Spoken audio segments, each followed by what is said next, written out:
বেশ কয়েকদিন ধরেই আমার ২ হাত ভর্তি মেহেদি পড়তে ইচ্ছা করতেছিল। তো সেদিন ভাবলাম একটু মেহেদি পড়ি। আর একটু পড়তে গিয়ে আমি পুরো ১ হাত ভর্তি করে মেহেদি পড়ে ফেলেছি উইথআউট এনি রিজন। আরেক হাতে একটু সিম্পল করে জাস্ট পদ্ম এঁকেছিলাম। আর দেখতে কিন্তু খুবই সুন্দর হয়েছে, তাই না বলো? যাই হোক, এর পরের দিন আমার নানু বাসায় দাওয়াত ছিল। তো নানু বাড়ি যাচ্ছিলাম। আর নানু বাড়ি যাওয়ার সময় তো এক্সাইটমেন্ট আরও দ্বিগুণ হয়ে যায়। আর আমি মেহেদিটা বেশিক্ষণ রাখি না, একদম দিয়ে সাথে উঠিয়ে ফেলেছিলাম। দ্যাটস ওয়াই আমার মেহেদির কালারটা এত একটা ভালো আসে নাই, বাট স্টিল আমার অনেক ভালো লাগছিল। সো নানুর বাড়িতে চলে এসেছিলাম। আর এসেই সবার সাথে দেখা সাক্ষাৎ করে দেন আমরা খাওয়া দাওয়া করতে বসে গিয়েছিলাম।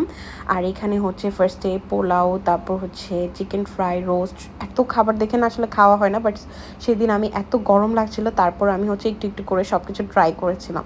অ্যান্ড লাস্টে দই ছিল। অ্যান্ড আমরা খাওয়া দাওয়া করে একটু আড্ডা টাড্ডা দিয়ে সব কাজিনরা মিলে আমরা চলে গিয়েছিলাম একটু বাহিরে ঘুরতে। নানুর বাড়ির এদিকে গেলে এত ভালো লাগে, সব কিছু এত সুন্দর আর এত বেশি ভালো লাগে, বাট এখন আর গিয়ে থাকা হয় না।